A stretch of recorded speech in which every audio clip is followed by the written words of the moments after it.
Hello dear students. Today I will start Unit 3rd Electrochemistry Part 1 as the chapter name is Electrochemistry. So this name indicate that in this unit we learn about chemical energy and electrical energy and also their interconversion from one form to another form. After studying this part, that is part 1, you will be able to know some general terms and their applications which are required to understand this unit very well. These are electrolytes and its type, conductor and non-conductor, redox reaction. This redox reactions you study in class 11th in second part of NCERT unit 8, and electrode, that is anode and cathode. Then you will be able to describe an electrochemical cell and differentiate between galvanic cell and electrolytic cell. And then you will be able to explain salt bridge and their applications in the galvanic cell. So now, before starting this part, you have to know what is electrochemistry. So electrochemistry is the study of production of electricity from energy released during spontaneous chemical reactions and the use of electrical energy to bring about non-spontaneous chemical transformation. So this is the basic definition of electrochemistry, a branch of science. Now, some general term you must have to know. First, electrolytes. These general terms will repeat so many times in this chapter. So that's why we have to understand and learn these terms so that you can understand the unit 3rd properly. So now electrolytes, the substance that dissolve in water to form ions are called electrolytes, and the process is known as electrolysis. The ions formed from these substances conduct electric current in the solution and can be tested using a conductivity apparatus. Now, electrolytes are further classified as strong electrolytes and weak electrolytes. Now, strong electrolytes, as the name indicates, it completely ionized in the water or solvent. In water, a strong electrolyte exists only as ion, completely dissociated. Particles in the solution are ions only, and conductivity, that is, they conduct electricity. For example, ionic compounds such as NaCl, KCl and HCl, HNO3, H2SO4, HClO4. So that is either salt of strong acid, strong base, either strong acid or strong base work as strong electrolytes. Look the reaction to better understand about the electrolyte that is strong. NaCl when dissolved in water In that condition, only Na plus and Cl minus ions will present. No NaCl is present in that solution. That's why only ions present in the solution. So this represent the salt is a strong electrolyte. Second, weak electrolytes, as the name indicate, here undissociated molecules is also present with their ions. The solution containing weak electrolytes contain only a few ions, weak acids and bases that dissolve in water and produce few ions or weak electrolytes.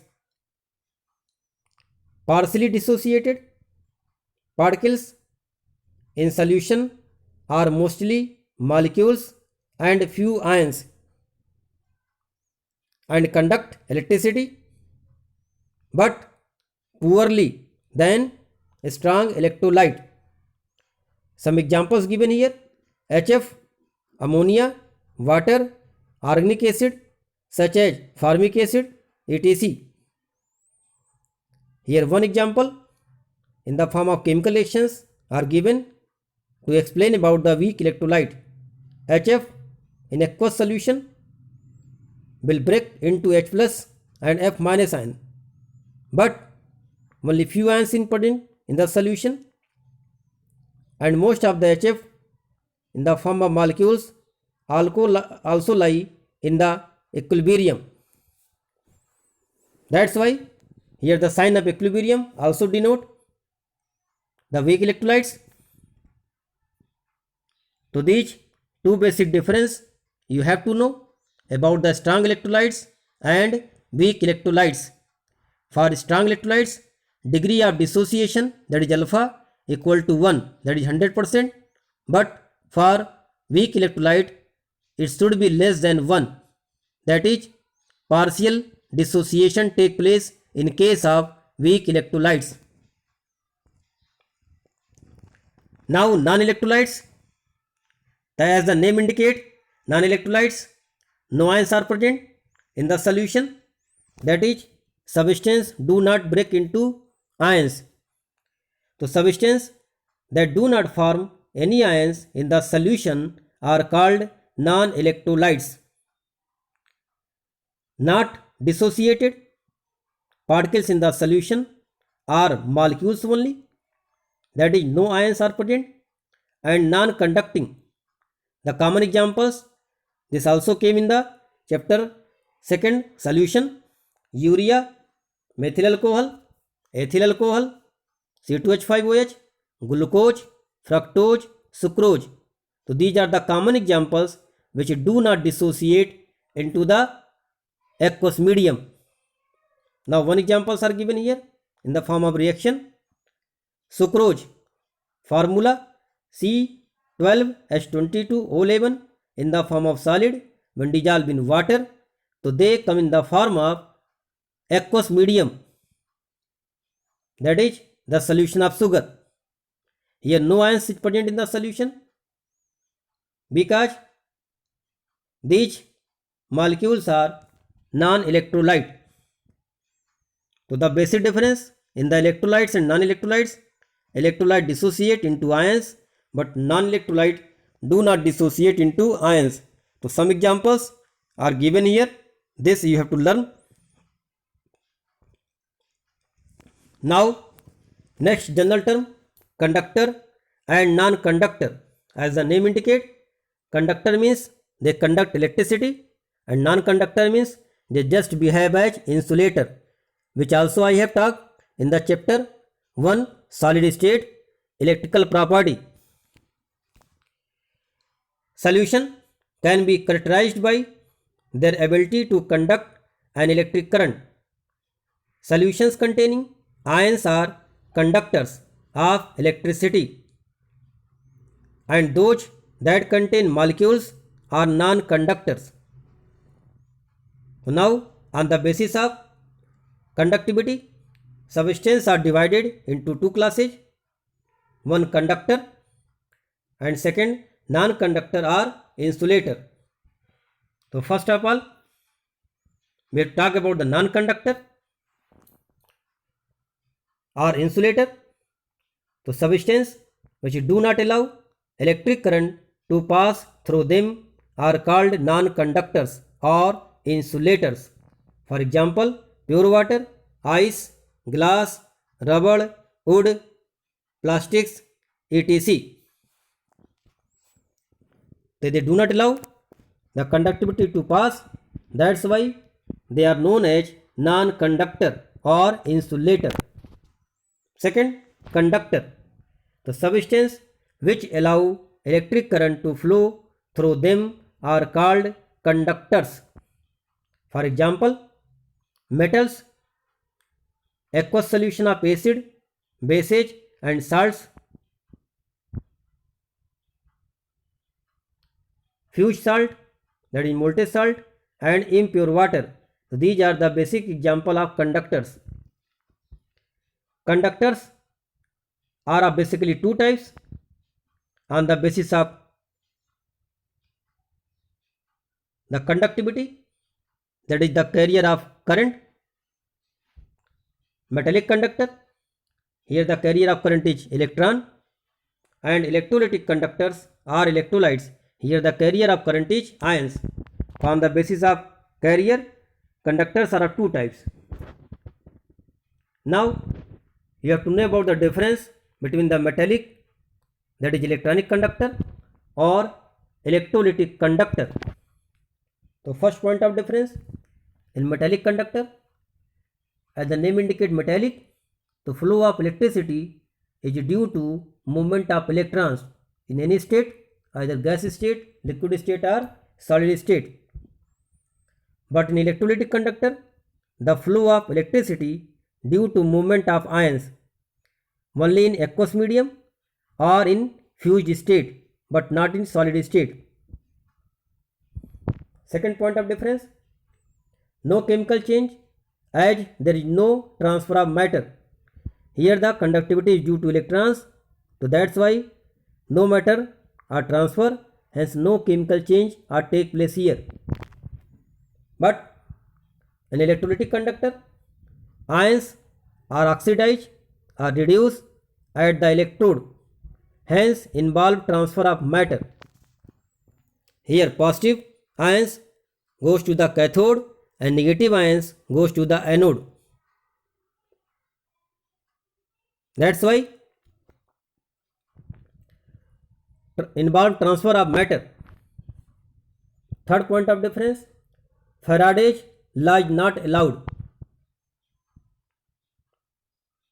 But in electrolytic conductor, Faraday's law is allowed. In Faraday's law, the movement of ions either in aqueous medium or in molten case take place.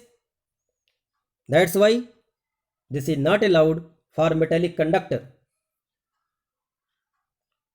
Fourth point of difference, this is also most important. Conduction decreases with temperature because kernel start vibrating, which interfere in the flow of electron. That is, on increasing the temperature, the flow of electrons are hindered due to resistance of kernel. This I also told you in unit 1 electrical property.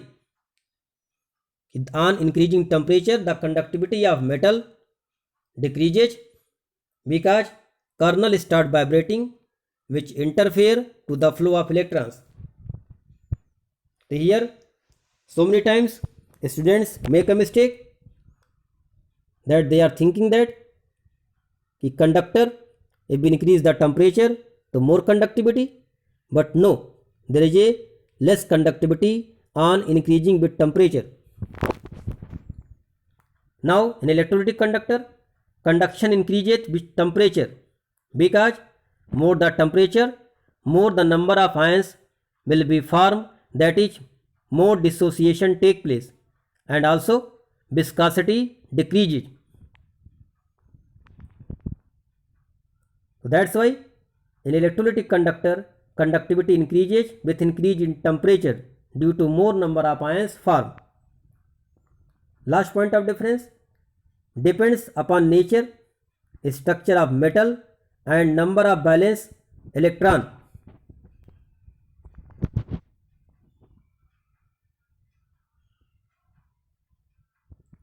But electrolytic conductor depends upon nature of electrolyte, weak or strong. If strong electrolytes, more number of ions are there, that's why more will be the conductivity. Size of ions, if the size of ions is small, so then solvation is much more, and hence ionic mobility of small size cations decreases. So that is, small the size of cations, less will be the ionic mobility and more will be the hydration. So these are the basic difference between the metallic and electrolytic conductor. You again read this and understand properly, which may be used further in the chapter. Now again a broad term which may cover nearly all the chapters of chemistry, that is the redox reaction.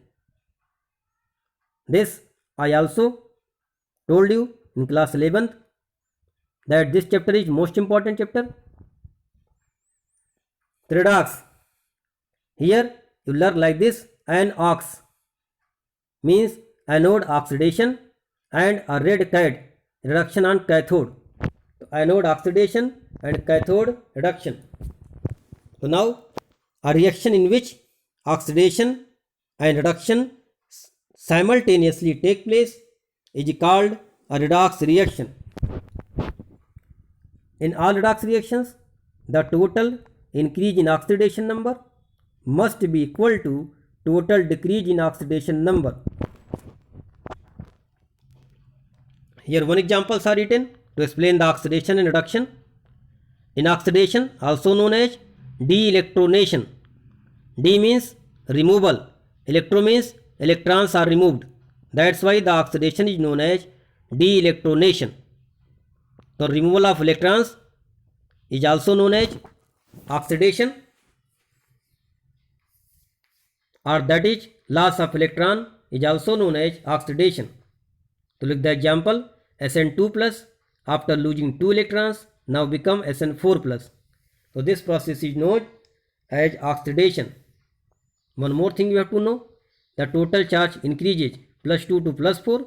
So increase in oxidation number is also known as oxidation.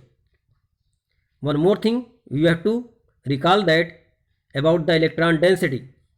Sn2 plus have more electron density, that is more electron than Sn4 plus. That's why in case of oxidation, decrease in electron density also take place. Now come again reduction, that is known as electronation, that is the addition of electron. The addition of electrons take place. Look the example, Fe3 plus when taken 1 electrons convert into Fe2 plus. Now the oxidation number also decreases, so that's why decrease in oxidation number is also known as reduction. And here electron density increases, reason Fe3 plus have less electron than Fe2 plus. That's why more the electrons density take place in case of reduction. So this topic, redox reactions, is must required in this chapter to solve the numerical also. That's why you have to thoroughly study about the redox reaction and difference between the oxidation reduction method. Now electrode, that is anode or cathode. The electrode, the metal strip or rod at which positive current enter is called anode, that is anode is positively charged in electrolytic cell but negatively charged in galvanic cell. So here we learn about two type of cell, electrolytic cell and galvanic cell. The galvanic cell the anode is negatively charged, and in electrolytic cell anode is positively charged. But always at anode oxidation take place. On the other hand, the electrode at which current leave is called cathode. Cathodes are negatively charged in electrolytic cell but positively charged in galvanic cell. Now generally you can learn like this: anode, loss of electron or oxidation, here current enter; cathode, gain of electron or reduction, here current leave. Now note, you have to note it down some more important points also in respect to electrodes. So there are two types of electrodes used in the electrolytic cell, namely attackable and non-attackable electrode. As the name indicate, attackable electrode, that means they take part in the chemical reaction. So here the attackable electrodes participates in the electrode reaction. They are made up of reactive metals such as zinc, copper, Ag, etc. In such electrodes, atoms of the metal gets oxidized into the corresponding cations, which is passed in the solution. Thus, such anode get dissolved and their masses decreases. Now, on the other hand, non-attackable electrodes do not participate in the electrode reactions as they are made up of unreactive elements such as platinum, graphite, etc. Such electrode do not dissolve and their mass remain same. In case of attackable electrodes, they participate in the chemical reactions, that's why they get dissolved and mass decreases. But in case of non-attackable, mass remains same. So this you have also to know. Now some more important points you have to know. These are also required to learn this chapter very well. Current carrying ions discharge at electrodes.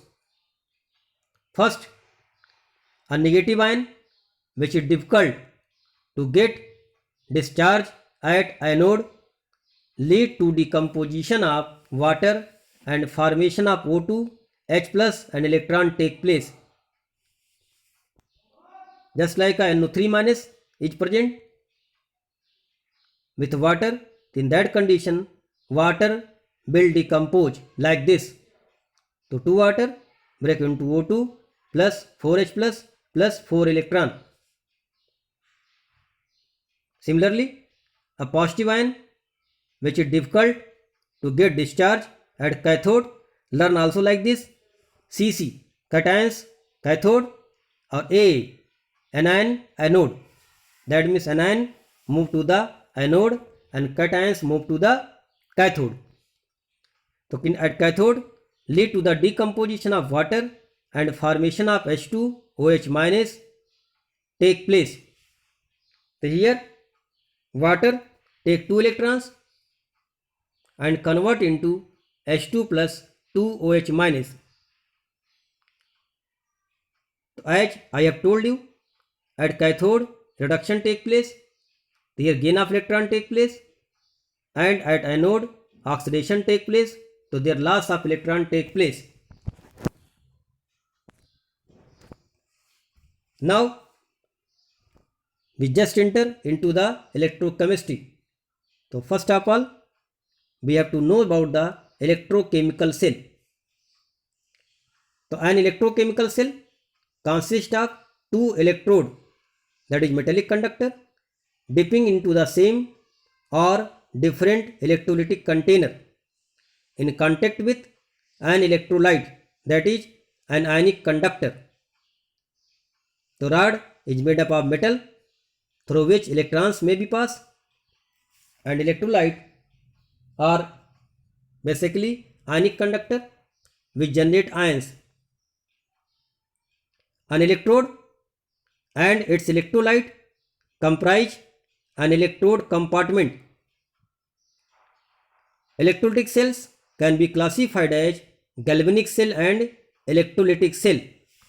So we have to learn about both of cell, but most of the question may be asked for galvanic cell. So now first of all we have to know about the basic difference between the galvanic cell and electrolytic cell. The first point of difference, in galvanic cell the chemical energy of as spontaneous redox reaction is converted into electrical work. Again I repeat, here chemical energy is converted into electrical energy. But in case of electrolytic cell, electrical energy is used to carry out a redox reaction. That is, electrical energy are used to convert into chemical energy. Second point, in case of galvanic cell, anode is always negative and cathode is always positive. But in case of electrolytic cell, anode is always positive and cathode is always negative. But one thing is common in both: anode oxidation and cathode reduction. Fourth point, delta G should be negative, that is reaction is spontaneous. But in electrolytic cell, delta G equal to positive. Here we have to carry out the non-spontaneous reaction to spontaneous reaction by providing the electrical energy. That's why delta G should be positive. As I told you, delta G if negative, so that means reaction is spontaneous, and if it is positive, in that condition the reaction is non-spontaneous. And if delta G equal to 0, so that means the reaction is in equilibrium. Fifth point, salt bridge may be used, but in electrolytic cell no salt bridge is required. Last point of difference, system can do work. Here system can do work, but in electrolytic cell system cell, work is done on the system. According to thermodynamics law, in galvanic cell the W should be taken negative, but in case of electrolytic cell the W should be taken as positive. Now just we start the Daniell cell, that is galvanic cell, are also known as voltaic cell. So this cell convert the chemical energy liberated during the spontaneous redox reaction, that is oxidation reduction reaction, to electrical energy and has an electrical potential equal to 1.1 volt when concentration of Zn2 plus and copper 2 plus ion is unity. Here unity means 1 capital M mole per liter or 1 mole per decimeter cube. Look the reaction, Zn in form of solid plus copper 2 plus in form of aqueous, when combined they produce Zn2 plus aqueous plus copper. Here Zn goes from solid to aqueous and also the oxidation number increases. That's why the Zn oxidize but copper reduce. So the oxidation of Zn take place but reduction of copper take place. That's why the reaction is known as redox reaction. Now in this device the Gibbs energy, that delta G of the spontaneous redox reaction, is converted into electrical work which may be used for running a motor or electrical gadget like heater, fan, geyser, etc. Now look the diagram. Is it compulsory to know the diagram properly? So look the diagram. Your right side, the containers having the copper rod is behave as cathode, and your left side Zn containing container should behave as anode. So that means when you draw the diagram, so cathode is always your right side and anode is always your left side. So now look the diagram again. Here two rods are given, Zn rods and copper rod. Zn are showing to melting. When Zn are melted, it come in the form of Zn2 plus, and electron are loses from this Zn, that is 2 electrons. So this indicate oxidation. Now the electron flow from this rod to the metal wire. That's why this anode terminal is look like negatively charged. Now your right side copper shown below the deposition of copper, that is the mass of copper, that is cathode, increases, but the mass of Zn loses. Now copper take 2 electrons which are come from the Zn through the metallic wire and convert into the copper. That indicates reduction. Here the positive copper 2 plus come into the form of copper. That's why this terminal look like positive terminal. Now here salt bridge are seen to you. So salt bridge means the connection between the two point. So here two containers are connected by a tube like structure which are filled with salt. So this bridge is known as salt bridge. Here electrolytes may be KCl, KNO3, NH4Cl, etc. with gelatin or agar-agar solution. Agar-agar is a gum-like paste. Now the role of this, to look the condition. When the zinc melted, it come into the form of Zn2 plus. Now in that condition, Cl minus ion from the salt bridge have come to the container of zinc. That's why the zinc 2 plus are combined to Cl minus so that it become neutral. Otherwise, the electron going through the Zn rod will again pull to the Zn2 plus, and this will stop the flow of electrons. One more thing, the current always flow to the opposite of the electron flow. In that figure, you will see that electron goes from the Zn to the copper rod, and the current come from the copper to the zinc rod. So here two types of circuits are there. One the outer circuit where the flow of electron take place, but in the inner circuit, that is salt bridge, the ions are moved.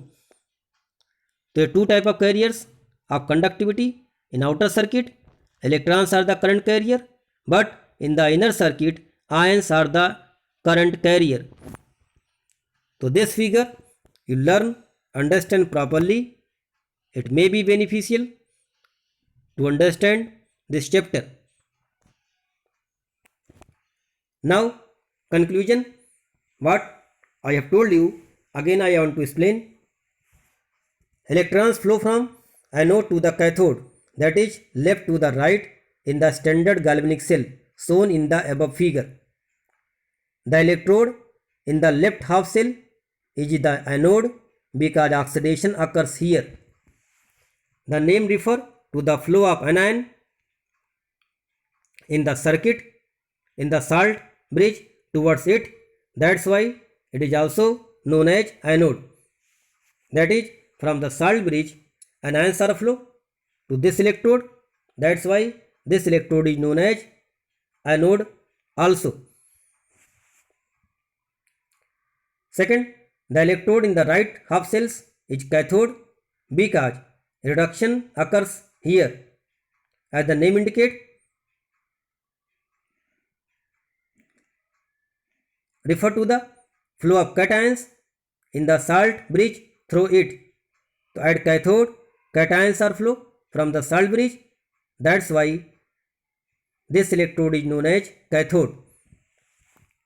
Now the salt bridge must be present to the close, that is complete the circuit, and both an oxidation and reduction must occur for current to flow.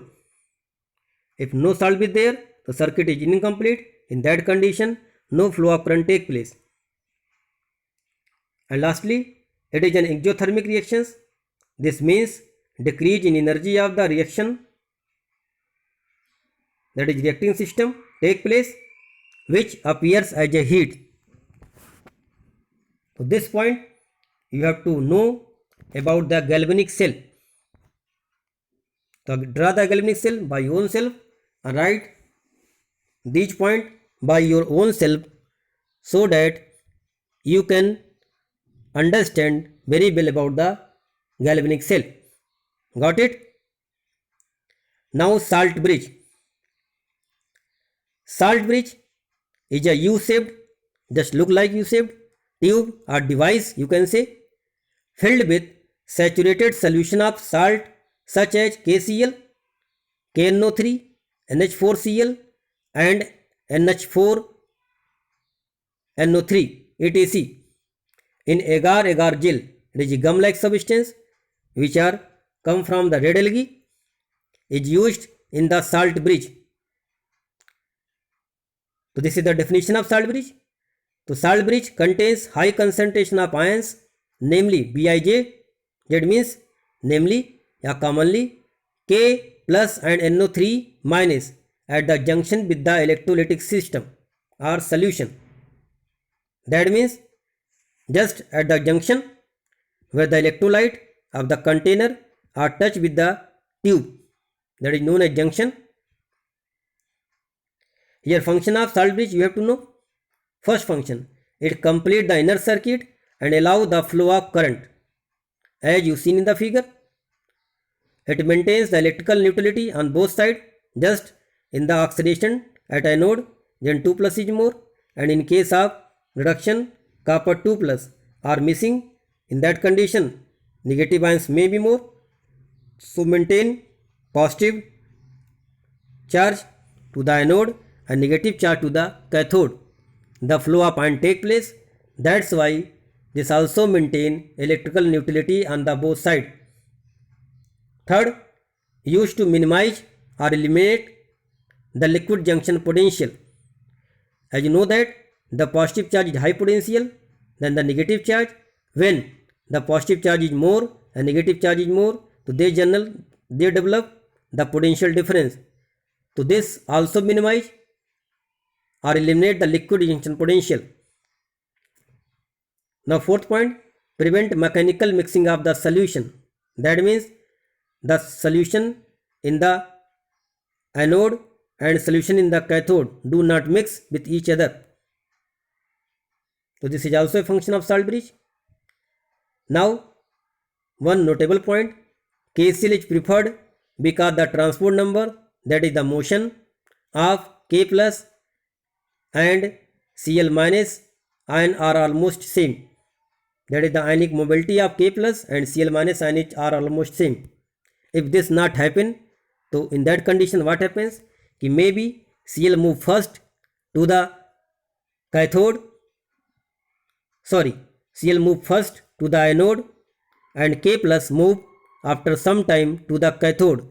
So this will develop a potential difference, and that's why the cell do not work properly. One more thing you have to know about the salt bridge, ions of salt bridge are not oxidized nor reduced at electrode. So these are the basic point you have to know about the salt bridge. So till here you also go through to the book NCERT, read it again and try to understand whatever I told you. Now some conditions when the voltage external may be more, less or equal. In first condition, when external and voltage is less than 1 volt, that is the voltage of Daniell cell, in that condition what happen?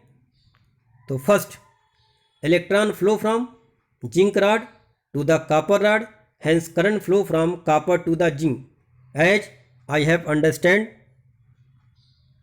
in this lecture. And zinc rod dissolved at anode and copper deposit at cathode when external is less than 1.1 volt. Second, when external is equal to 1.1 volt, in that condition, look the diagram, no flow of current or circuit, no flow of current or electron take place. Second, no chemical reactions occurs. So that's why nothing will happen in the cell. Now third condition, when external is more than 1.1 volt, in that condition the reverse reaction take place. That is, now zinc behave as cathode and copper behave as anode. So look the condition, electrons flow from copper to zinc. When it is less than 1.1, the electron flow from zinc to copper, but when it is more than 1.1 volt, so electron flow from copper to zinc and current flow from zinc to the copper. That's why now zinc behave as cathode and copper behave as anode. Second, zinc is deposited at the zinc electrode and copper dissolved at copper electrode. If external less than 1.1, in that condition zinc loses its mass and copper gain its mass. But here what happen? Zinc gain its mass and copper loses its mass. So dear students, go again to the NCERT book and read this topic properly and try to understand the chapter properly, and also try to do some question related to this. So now dear student, stay healthy, stay safe and keep learning.